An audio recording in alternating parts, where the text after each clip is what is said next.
এবং আইএসএফ আসলে আপনার ভবিষ্যৎ থেকে আপনার বাচ্চার ভবিষ্যৎ কিন্তু আমরা বেশি সিকিউর করব। উপকৃত হবে আদিবাসী সম্প্রদায়ের মানুষ, সংখ্যালঘু সম্প্রদায়ের মানুষ, ওবিসি সম্প্রদায়ের মানুষ, এসটি সম্প্রদায়ের মানুষ।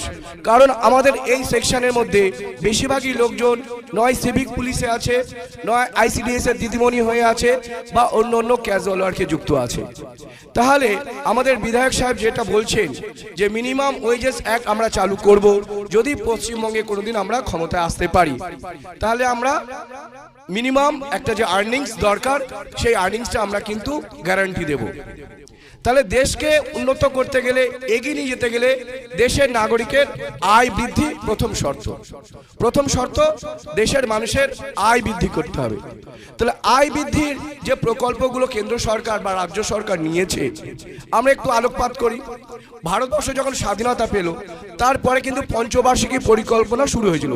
যারা যারা আছেন WBCS পড়েছেন, বা পুলিশের অফিসার আছেন, বা যারা মাস্টারমশাই আছেন, যারা ইকোনমিক্স নিয়ে পড়েছেন, আমি WBCS বা যারা IAS ইকোনমিক্স ইন্ডিয়ান কনস্টিটিউশন পড়তে চাই, আমি পড়াই, তো তাদেরকে বলছি এই যে পঞ্চবার্ষিকী পরিকল্পনার মধ্যে দিয়ে দেশের জনগণের ট্যাক্সের টাকা দিয়ে জাতীয় সম্পদ তৈরি করা হয়েছিল। জাতীয় সম্পদ কি না, রেল, NTPC, বিদ্যুৎ শিল্প তৈরি করা হয়েছিল দেশের মেহনতি মানুষের ট্যাক্সের টাকায়। সেই শিল্পগুলো তাই কাজ পাবে কে? দেশের মানুষ। কিসের ভিত্তিতে পাবে না, আমাদের দেশের সংবিধান চলছে, SC কাস্টের মানুষ তারা রিজার্ভেশনে চাকরি পাবে, ST মানুষ তাদের রিজার্ভেশনে চাকরি পাবে, অর্থাৎ রেল বা জাতীয় সম্পত্তি যেগুলো আছে সেগুলোতে সবাই চাকরি পাবে। তাহলে এই সম্পদগুলো যখন বেচে দেওয়া হলো, সব থেকে ক্ষতিগ্রস্ত কারা হবে? SC caste, schedule caste, schedule tribe, সংখ্যালঘু মুসলিম। তাদের সংখ্যা তো মাত্র 2%, তারা বেশি ক্ষতিগ্রস্ত হবে না, তারা ছোটখাটো ব্যবসা করে দিন গুজার করে। তাহলে সব থেকে বেশি ক্ষতি হলো আদিবাসী মানুষ, শিডিউল কাস্ট সম্প্রদায়ের মানুষ, ওবিসি সম্প্রদায়ের মানুষ, যাদের রিজার্ভেশন চালু আছে। অর্থাৎ ভারতের ভূমিপুত্রদের মেধা শক্তিকে ধ্বংস করে দেওয়ার একটা চক্রান্ত মোদি সাহেব আম্বানির নেতৃত্বে করছে। অর্থাৎ কোম্পানির রাজত্ব আবার ফিরিয়ে আনতে চাইছে।